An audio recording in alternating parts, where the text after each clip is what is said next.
Hello and welcome to episode 13 of the Weekly Wash. Today, like in every other episode, I've got another 3 recommendations to stimulate and entertain your brains. So without further ado, let's just jump straight in. First up, a podcast episode. And Tim Ferriss's podcast has shaped many of my present day interests. And even now, 400 episodes or 400 odd episodes after I first began listening to the podcast, it still has a very beneficial influence on my life. The specific episode that I want to talk about today is a recent edition of the Tim Ferriss Show, where he had a conversation with Yuval Harari. Now, Yuval is most famous for his book about the history of the human species, Sapiens, and the follow-up to that, which was Homo Deus, and then the follow-up to that, which was 21 Lessons for the 21st Century, I think it is, or 21 Lessons from the 21st Century. I don't know, doesn't really matter. It says a lot about Yuval that I am a massive fan of his, like a really big fan of his. I'm really fond of the guy, and I haven't actually read any of his books. I'm purely a fan of his on the basis of the speeches that I've heard him do, and also the conversations that he's had with other people on conversations on podcasts and talk shows and the like. This conversation, in terms of my enjoyment of it, was no different. Tim and Yuval talk about Yuval's formidable meditation practice, his thoughts on suffering, and also the interesting fact that a lot of great philosophical ideas and concepts can actually be delivered in the form of what might seem like fiction, so through fiction books or movies or TV shows. I like listening to Yuval because the way that he thinks and subsequently talks is so clear, and he is very eager to point out that it hasn't always been this way. He gives a lot of credit to his clarity of thought, to his consistent, and I mean really consistent, Vipassana meditation practice. Vipassana meditation is essentially following your breath. I'm not sure if it's exclusive to that. I think it is. I think it's following your breath as you breathe in and as you breathe out. So you could focus on in, out, inhale, exhale. You can count your breaths, and that is the specific meditation style that Yuval mostly uses. Also myself, actually, just because it's one of the more easier styles of practice. I also try and do something which I think might be called like living awareness, where I guess you kind of skip the focusing on a particular thing and you just try and become aware. That is a lot harder than it might sound. I just want to share a quick bit of the interview, or a quote from the interview from Yuval talking about his initial experience with Vipassana meditation, where he first tried to follow his breath. This was an extremely humiliating and important experience because it made me realize for the first time in my life that I have almost no control over my mind. That, I was doing my PhD at Oxford. I thought I was a very intelligent person, very smart, and my mind is a tool, and I have absolutely no control over it. I give it this very simple task and it can't do it. So he's obviously talking about following the breath there, just this simple task of following the in breath and then the out breath. And usually if you're counting your breaths, I think usually you will go 1, 2, 3, 4, 5, 6, 7, 8, 9, 10. You get it. So he continues. And also you realise how overwhelming the stories that the mind produce are. Gradually over time it made me realise, if you can't focus on the simple reality of your breath coming in and out of your nostrils without being overwhelmed by some story generated in your mind, how can you hope to understand the financial system of the world, the geopolitical system, what's happening in Israel or the Middle East? Much bigger things. The great thing is that meditation, and Vipassana in particular, can really assist with helping you to focus and understand these bigger things by understanding and focusing on the smaller things. And this part of the conversation really struck a chord with me because it echoes a lot of the way that I feel about living in general. I feel that we live in an extremely complex world and that most of us are really overconfident about how much of it we actually understand. Meditation as a practice can help reveal this lack of understanding, the lack of control that we have over our minds, and then it can also help us to overcome those difficulties. Second up today is a documentary, and it's a documentary that many of you will probably have watched by now. But it's worth mentioning for any stragglers and anyone who is reluctant to have the curtains opened or the wool pulled back from in front of their eyes. The Social Dilemma is a documentary on Netflix, and it is a documentary about the effect that social media is having on our lives. Now, I've talked personally or written personally a little bit about what I would call, if I'm being honest, a social media addiction. I do have a dependence on social media to provide me with little dopamine hits, or sort of suspend my boredom for a bit when I'm bored, or to fill my lunch break at work to try and get a bit of pleasure in before I have to go back to, I don't know, hoeing a weed out or trimming grass or cutting hedges, hard physical work. And the Social Dilemma was really useful to me because the experts involved in building a lot of these tools reveal the mechanisms behind this addictive behaviour. The documentary is basically part doc and it's also part drama. So you've got a fictional story running alongside commentary from some of the people who actually played really pivotal roles in shaping social media to become what it is today. In the story aspect of the documentary, we follow a teenager as he wrangles with his addiction to his phone.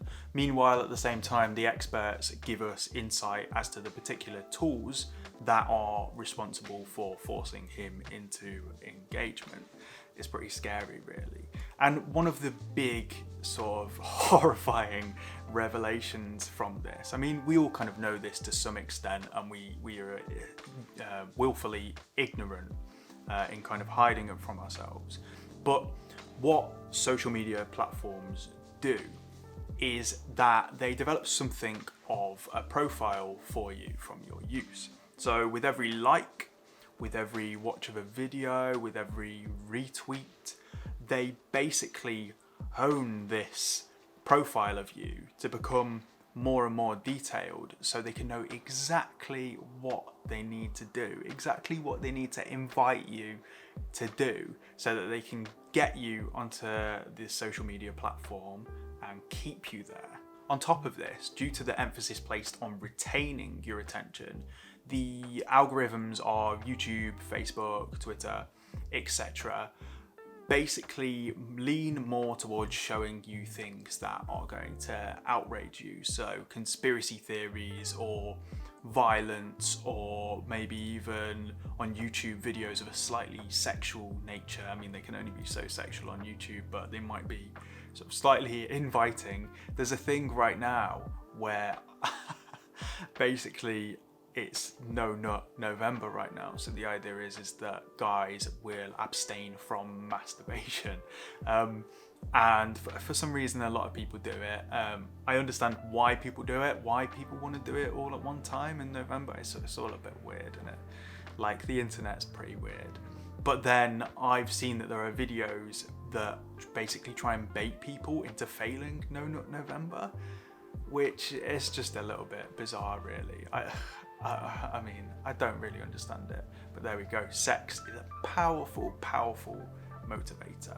So anyway, that is one of a number of intense emotions or feelings that the algorithms play on to get you to stay.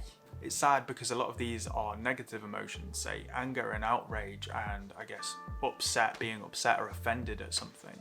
But they're simply the most powerful emotions. They're the ones that will keep you on there for the longest time. An especially scary moment came towards the end of the documentary, when each interviewee, who I've already mentioned a number of times, were playing big roles in the development of many of these platforms, and also the development in the addictive mechanisms of these platforms. Each interviewee was asked, Either will you let your children use social media, or do you let your children use social media? And the answer overwhelmingly was no. No way.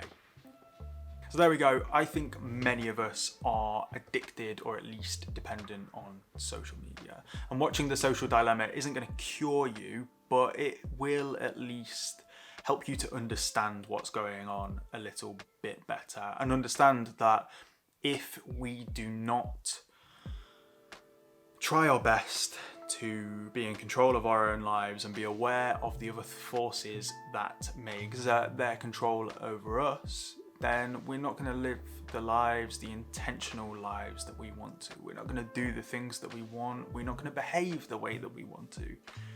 These things hijack our emotions, our feelings, our behaviours, and will continue to do so for as long as we use them in the addictive ways that we do. Finally, on to recommendation number 3, which is a TV show. I've never been a massive fan of the horror genre, and mostly when I was younger, this was because I was a massive scaredy cat. My imagination was far too active to let go of the monsters that I'd seen in films and TV shows when I lay in bed at night and closed my eyes. They were there. So some of this has remained as I've gotten older, but my dislike for horror films has also been increased by the fact that most of the time, all in all, they're pretty poor packages. The acting is often bad, the story is weak, and tons of unrealistic shit happens. Of course, I'm not saying that you have to make me believe that an alien or a monster or a ghost is real. The thing is, if you make the script and the action compelling enough, then I will happily suspend my disbelief for you. A good recent example of a film that did a good job in the horror genre was Jordan Peele's Get Out, which was just fantastic. Anyway, after giving in to her persistent pushes, I finally caved in and decided to watch The Haunting of Hill House with my girlfriend last week. I have to say, I've been pleasantly surprised with how good it actually is. The character development has been a particular strong point. The story is good, and I've also enjoyed the way that it's been shot. Here's the thing, you can make a pretty harrowing horror film or horror show without bludgeoning the audience in the face constantly with the thing it is that they're supposed to fear. With Haunting of Hill House, though you do get a few frights every episode, they don't overdo the ghost appearances.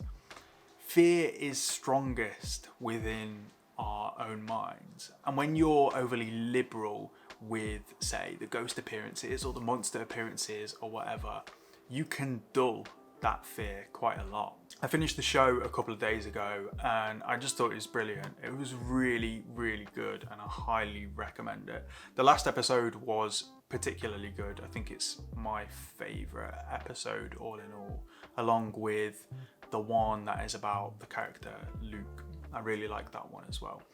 The show is about a haunted house, but it's also mostly about people. And when you mix the two together, you get something that is really good. Okay then, that's all 3 recommendations for episode 13 of The Weekly Wash. And I thought that I would include something a little bit scary there on the end, just to honour the number 13. I hope that these recommendations are useful to you. And if you do check out any of the recommendations, you do enjoy them. If you want to, you can let me know what you think about them. Let me know what you think of Haunting of Hill House if you want to.